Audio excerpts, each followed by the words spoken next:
Hey friend, what's up? What you doing? It's me, Devin Marvell, back again with another video. Today we are talking about Love and Hip Hop Hollywood, Season 4, Episode 8. So let's go ahead and start off by talking about Ray J and Princess Love. So Ray J and Princess go to meet up with a shaman who is trying to, I guess get their chakras aligned, get their vibes all right, you know what I'm saying? Let them know what's really good as far as their, spiritual connection to this baby or whatever the case is. Princess says that they have tried everything, so she's open to anything at this point.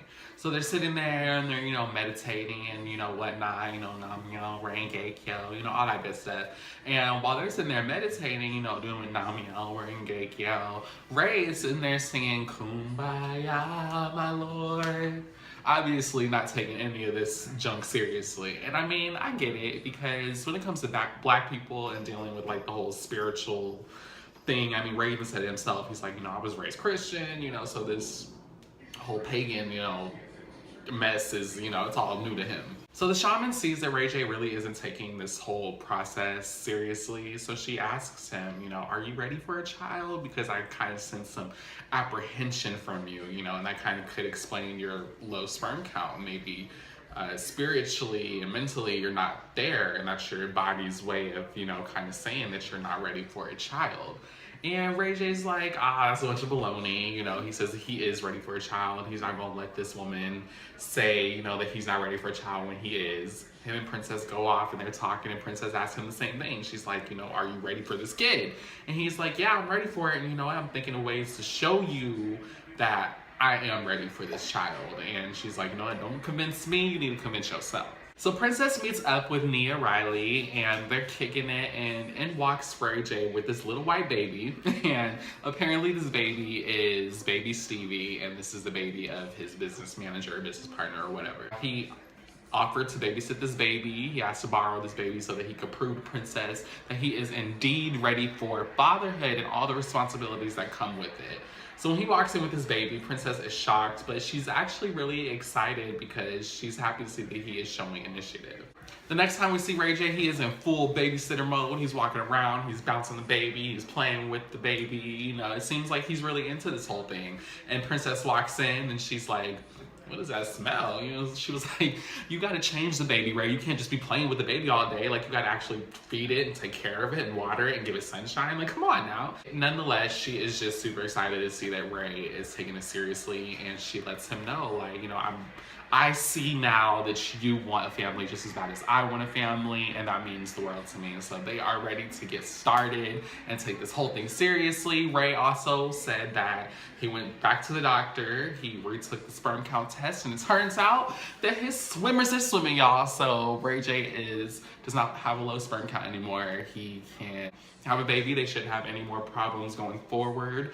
And I'm super excited for these two. I think it's dope that these two have stayed together for as long as they have stayed together. I think it's dope that we have not heard anything coming out about like them getting into any type of shenanigans. We haven't heard about any infidelity rumors, nothing like that. Like, they keep it low key, keep it together. And even as far as like the show goes, to think of where they started, it seems like just yesterday Ray J was sicking Princess on somebody at the reunion, telling her to go fight them, and she did it. It seems like just yesterday, he was pushing her in the pool. Like, these guys have come so far, and I'm so happy for them, and I hope that they get their little bundle of joy. So we see Lyrica and Alexis Sky. They're getting ready for Lyrica's release party. They're shopping, they're looking for an outfit, trying to get cute or whatever. And Alexis says that her stylist is gonna come and help them out. And who is her stylist, might you ask? Don't worry, I'll tell you. It's none other than Zell Swag, aka ASAP Rock Bottom. Zell walks in, and Lyrica is just as shocked as the rest of us, because she's like, how did they go from throwing things at each other to now they buddy and he's styling her? And Lyrica asks Zell, she's like, you being friends with Masika, I thought y'all were Ace Boom Coons, like, this ain't gonna be a problem. And he feels that because Masika continues to work with Ray and keeps trying to bring Ray around him, knowing that him and Ray have a problem, and it always is a problem every time they see each other, he feels that working with Alexis is fair game, and he's gotta get that bag. And I'm not mad at him, I feel like when it comes to business, me working with somebody is detrimental to you. You know what I'm saying? Like, the person I'm working with really did something that is just unbelievable, you know what I'm saying? Like, it's inexcusable. Then I could see not working with them. But it is super childish for you to think that I'm not supposed to be friends with somebody just because you're not friends with them, or I'm not supposed to work with them just because you don't like them. No, that's not how life works. We are all big boys and girls. Okay, if you don't like somebody, especially in the workplace or whatever, when it comes to your money, you brush it off and you keep it moving and you keep your focus where it's supposed to be, which is on that coin. So I'm not mad at Zell at all for this. He feels that he could be friends with both sides. He says that. And Lyrica's like, dang, I wish that, you know, I could be friends with both sides because everybody's been bullying little old Lyrica ever since they found out that I'm friends with Alexis Sky.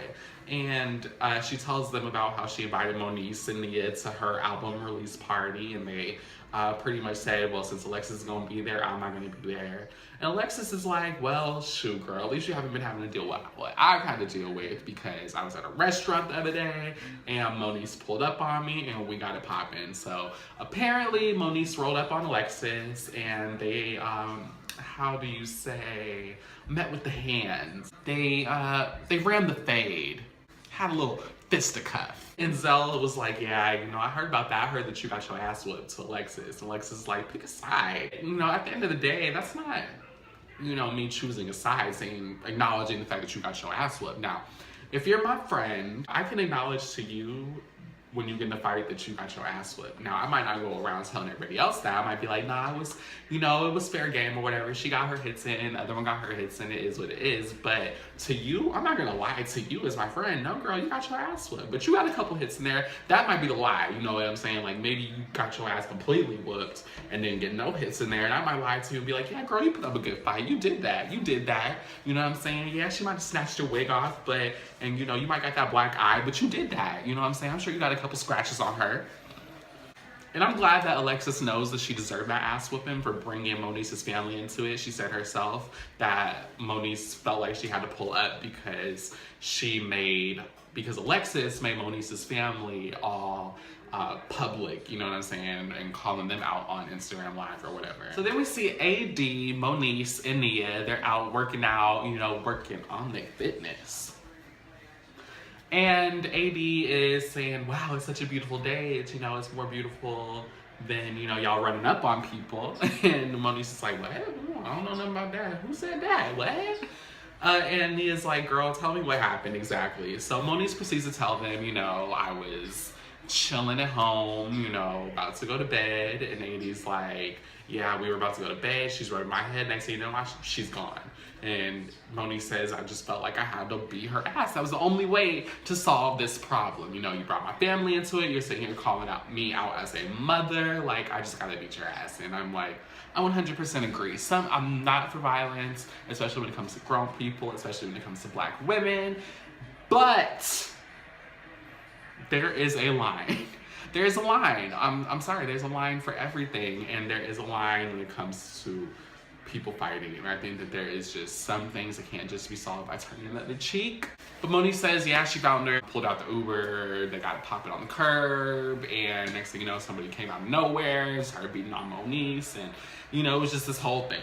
So then here comes Mr. Ray, who I guess was working out with them, but he's a little out of shape, I guess.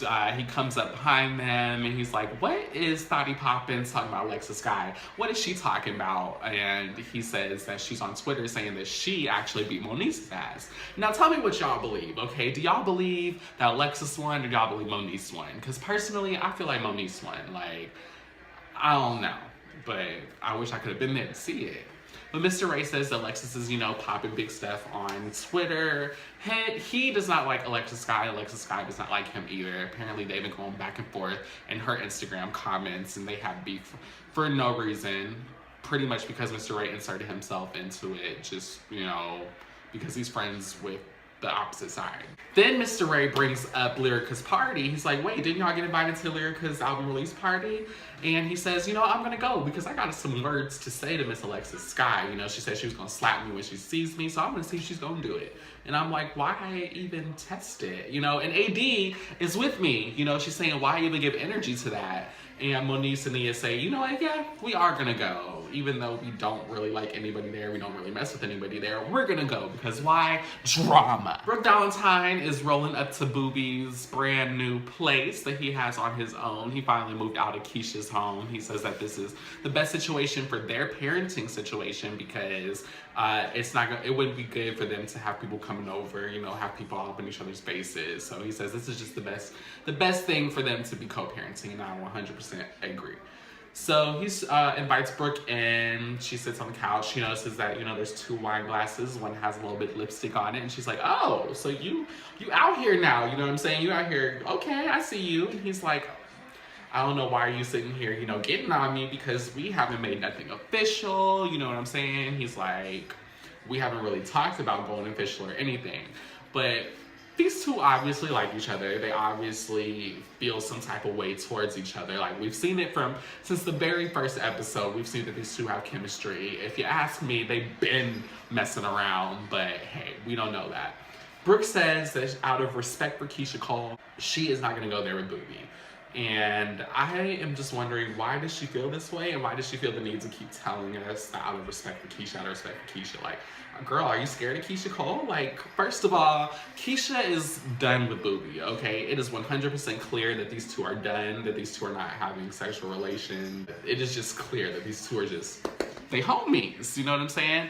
So for her to keep trying to reiterate the fact that out of respect for Keisha, out of respect for Keisha, like, is it because technically they're still married? Like, but you should know because Keisha's had like what 2-3 relationships since Boobie. Like, come on, we can't forget that she was dancing on top of pianos for Birdman and allegedly scratching up cars and for Bow Wow and fighting bitches for Birdman. Like, Keisha ain't thinking about no Boobie. And this really confused me because I'm sitting here like, but just a couple weeks ago, weren't you telling us that you're ready to take Boobie out the friend zone? Y'all are sitting here making that song together, all up in the studio, all up on each other, and now you're saying that you're not sure? And then she kind of says, oh, well, he is looking kind of good. And I'm just like, girl, what do you want? You know what I'm saying? If y'all don't just hurry up and already, like, come on now. Brooke also says that she doesn't know what she's going to do about Marcus. She said that, you know, Marcus has been trying to get her back, but she's put him on ice. But she is going to be petty and invite Boobie as her +1 to Lyrica's album release party.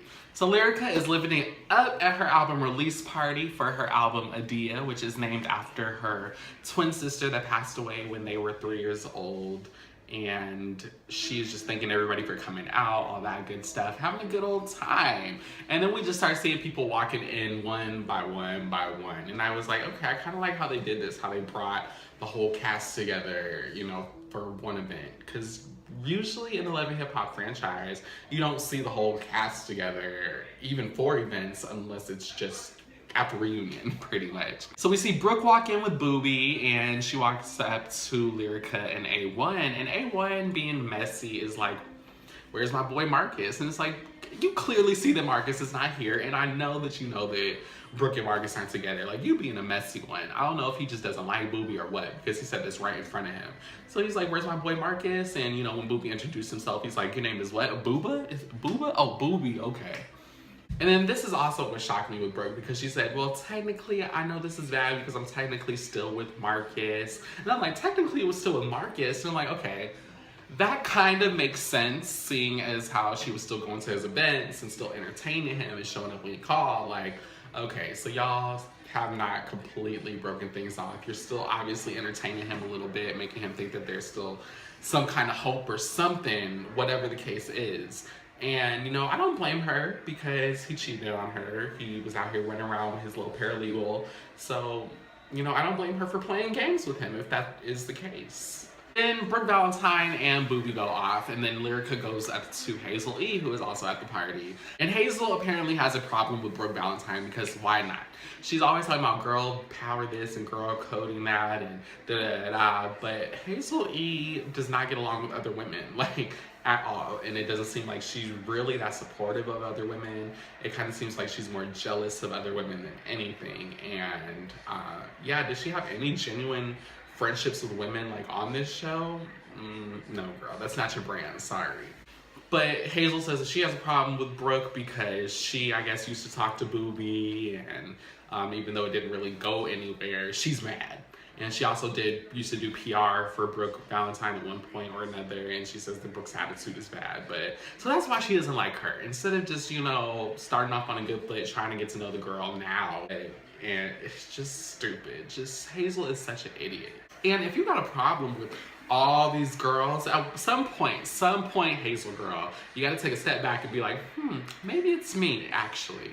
And then here comes trouble. Moniece, Ray, and Nia walk into the party, and Lyrica is shocked because she did not think that they were coming, and everybody who pretty much got beef with this little crew is like, oh, okay, so this is what we doing.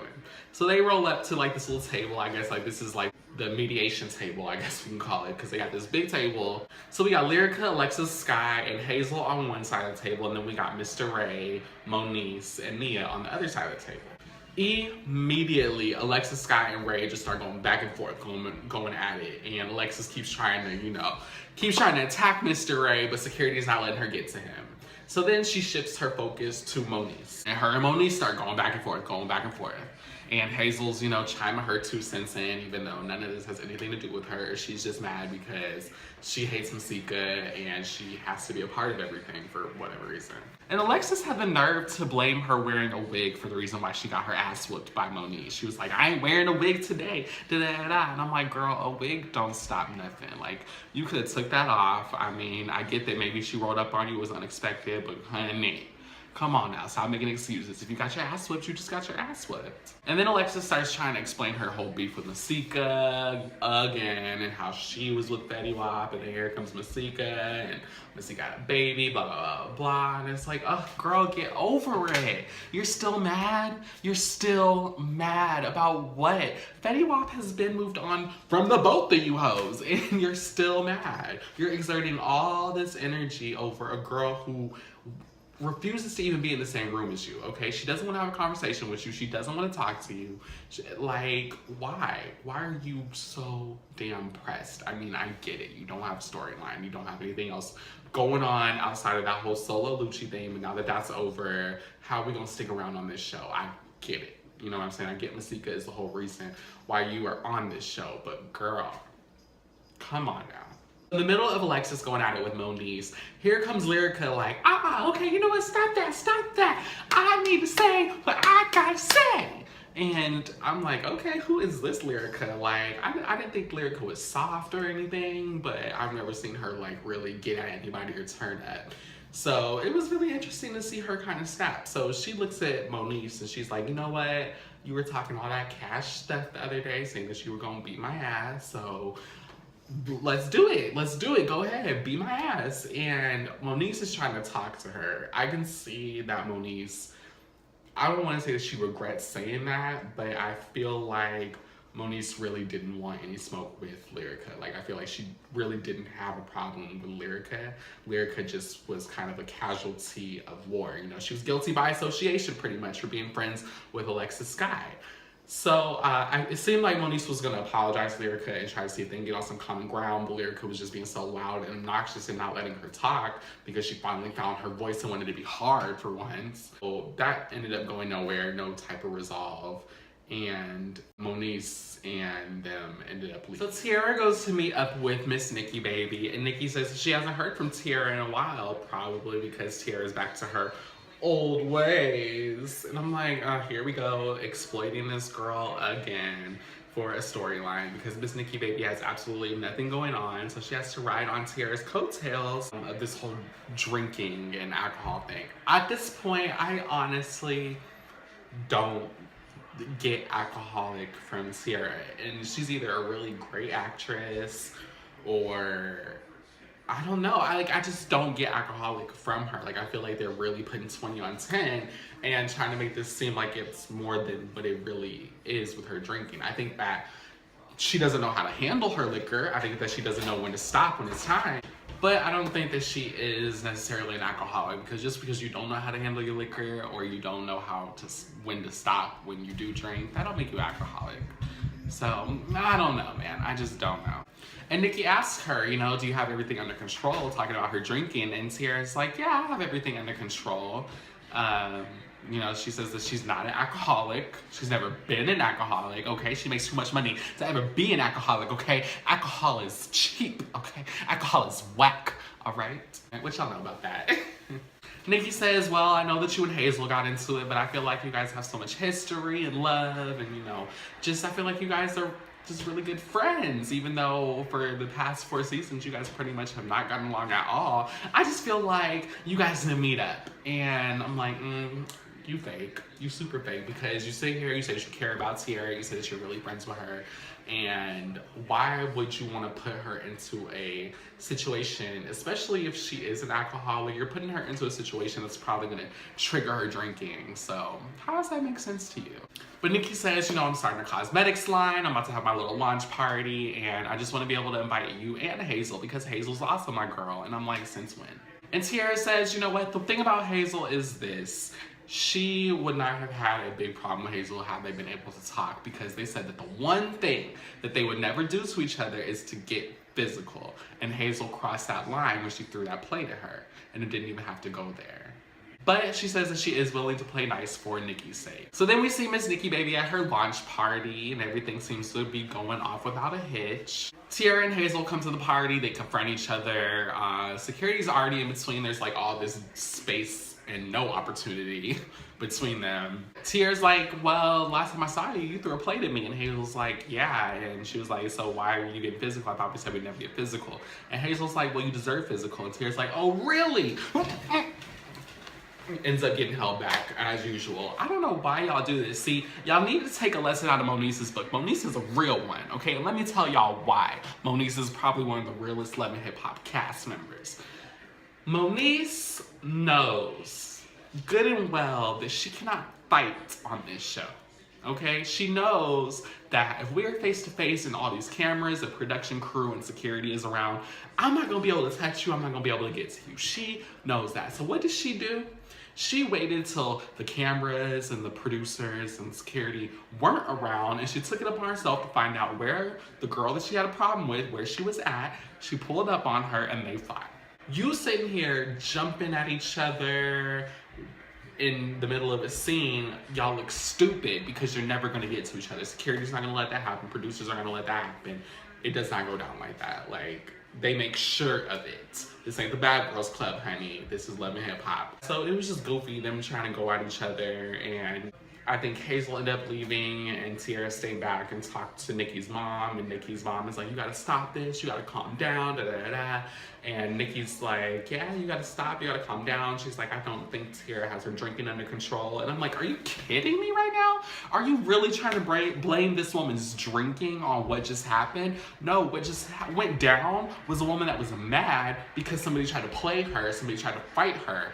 That's what that was. That had nothing to do with alcohol. That had nothing to do with drinking. That had everything to do with that Hazel is a punk ass and she needs to be touched. And Tiara wants to touch her and she deserves it. That's what that is. It has nothing to do with alcohol.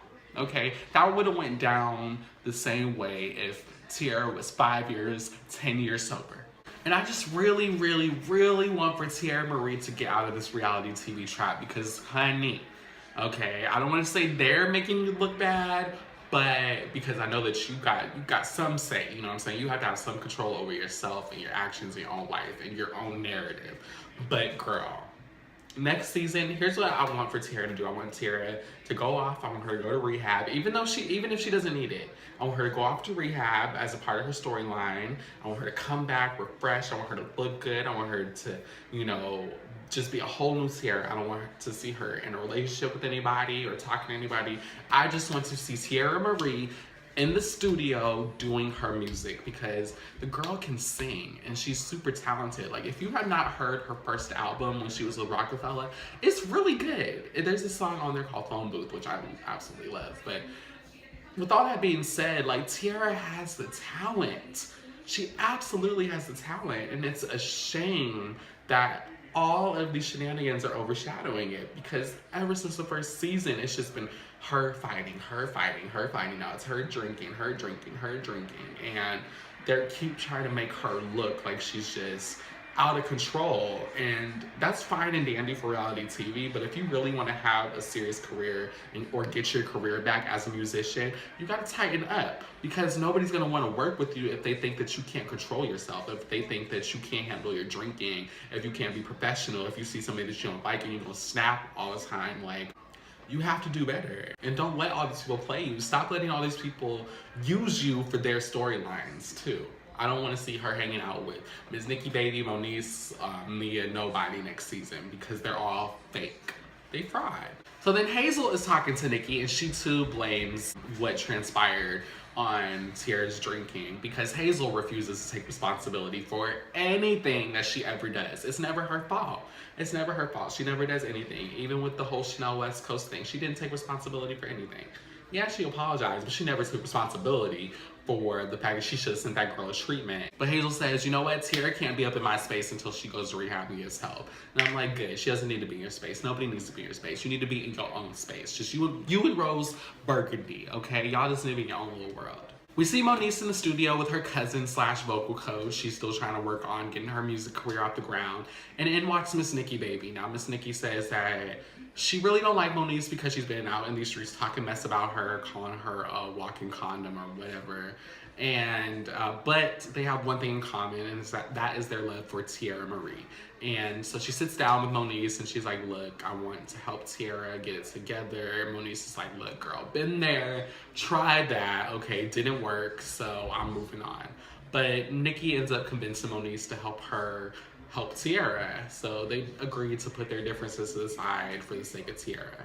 So AD and Tiara go to lunch, and I'm like, okay, this is random. Like, y'all just forcing people together, but this is what Love and Hip Hop does sometimes. AD claims that she is there to invite Tiara to a surprise party for Moniece. And Tiara says, I don't know, because me and Moniece really aren't friends like that anymore. And AD says, well, I know she still cares about you. And Tiara's like, yeah, I still care about her too. I'll always have love for her, but no, I feel like she did me dirty. The way she went about everything was wrong. And AD's like, you know, I agree with that. And she says that she was wrong too. You know, we just gotta move on. And Tiara's like, she's just very apprehensive. And I'm like, yes, girl, go with that. Go with your gut, because it's a trap. It's a trap. And she is like, okay, well, you know what? Fine, I'll go to the party. Tiara pulls up to the party, which is at some random mansion. It's in the middle of the day. And she starts getting suspicious because she's like, okay, there's no cars. This is not her house. It's in the middle of the day. What is going on? I don't hear no music or nothing. And when she walks up, AD opens the door. She's like, oh, hey, Tiara, what's up? You know, come on in. And some random white lady comes out trying to introduce herself to Tiara. And Tiara's like, yeah, okay, that's cool, whatever. Where's everybody? Where's the food? Where's the music? Where's everybody? What's going on? And then the lady finally introduces herself as an interventionist person. And she says that her friends want her to talk to her about her drinking.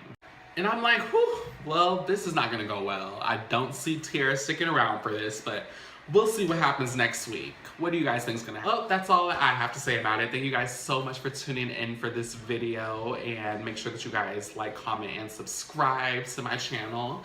And everything I do is gonna be at Stairway to Devin. Make sure you follow me on Twitter and Instagram at Stairway to Devin. Check out my Facebook page, Stairway to Devin, as well. I upload some great stuff on there, and I love you guys for watching. Thank you guys so much for being a friend, and bye.